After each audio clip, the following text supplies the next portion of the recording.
Priscila Faria, que é psicóloga, e hoje ela vai bater um papo com a gente sobre uma situação, Pri, que vem acontecendo muito, né, dentro da nossa família, com os nossos amigos, que é aquela sensação de falta de ar, de taquicardia, de uma falta de controle que aparenta ser uma crise de ansiedade, uma crise de pânico, e algumas vezes a preocupação de que seja algum problema de saúde. Então, o que eu gostaria que você abordasse com a gente hoje e passasse orientações?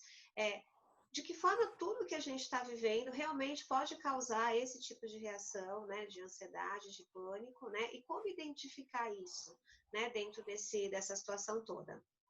Uhum.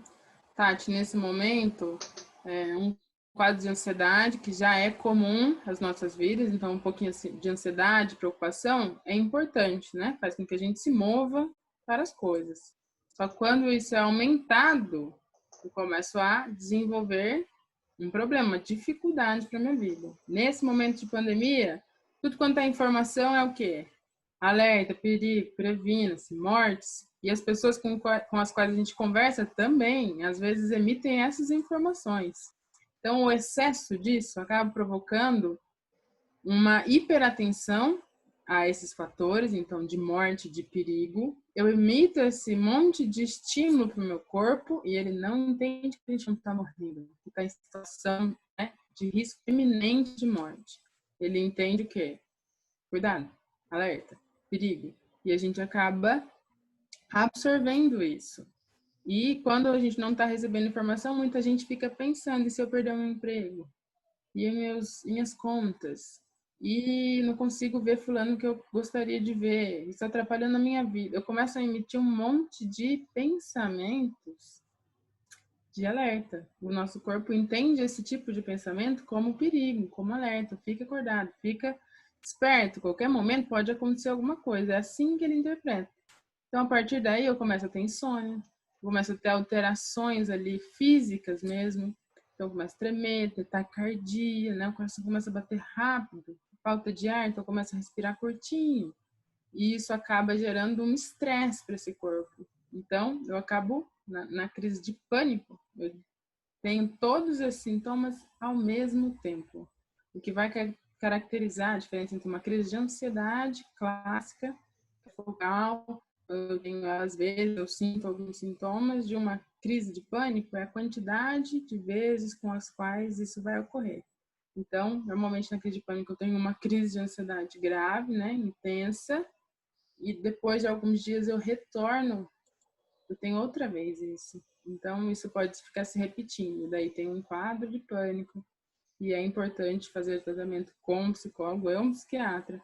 Por quê? Porque quando eu tenho uma crise de pânico, eu tenho uma química desregulada, né? Eu já desregulei todos os meus hormônios, já está tudo bagunçado e eu preciso realinhar. Então, a gente faz um tratamento conjunto, tá? Tanto físico como psíquico. Tá. Pode... Não, o que eu queria te perguntar, Pri, é assim, como que quem está do lado de uma pessoa, né, que está passando por essa situação, ou quando você mesmo está nessa situação, né, muita gente que nunca passou por isso está, de repente, passando por isso pela primeira vez, existe alguma maneira, alguma técnica de fazer com que isso se controle, né? Então, você tem alguma forma de dar alguma dica nesse sentido para que a gente lide com isso conosco e com uma outra pessoa, nosso filho, uma amiga, alguém que está ao nosso lado dentro de uma crise de pânico ou de ansiedade? Tati, acho que a primeira coisa é sabermos que de ansiedade a gente não vai morrer, tá? Então, eu comecei a ter lá um taquicardia, eu tirei a hipótese de um problema cardíaco, aí sim a gente pode dizer a ansiedade. Então, é saber que uma crise dura, em média, 10, 15 minutos, em que seu ápice normalmente está ali nos 5, 7, em que eu sinto aquilo muito forte. Normalmente, durante a crise, a gente acredita que vai morrer, porque é muito intenso. Então, a gente fica, né? A respiração fica muito curta, eu fico com falta de ar. Quando eu fico com falta de ar, dá muito desespero. E eu começo a entrar em sofrimento, e normalmente é quando as pessoas vão se direcionam ao pronto-socorro. O importante, quando você sabe que você não vai morrer e que essa crise passa, é você começar a enviar essa informação para o teu cérebro, para o teu corpo entender isso. Isso vai passar, é só um momento. respirar fundo durante todo esse período. Então, respiro e solto. E pensando, vai passar, é só um momento. E, se puder, se tiver alguém do teu lado, ou se for alguém que você está próximo, abrace essa pessoa, ou você abrace um travesseiro, porque esse movimento, ele traz calma para o seu sistema nervoso central. Ele te acalma literalmente. Por isso que a gente às vezes gosta até de abraçar pessoas, abraçar travesseiros e etc. para dormir. Esse é um movimento que traz relaxamento para o teu corpo. E ele é importante nesse momento. Então, é respiração, pensar que isso vai passar, que você não vai morrer disso. E depois entrar num processo de terapia para entender por que emite tanto esses pensamentos, por que não consegue mais relaxar.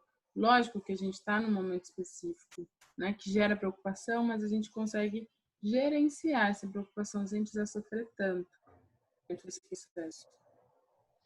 Tá legal, Pri, muito obrigada, né? E esperamos que essas dicas possam te ajudar, né?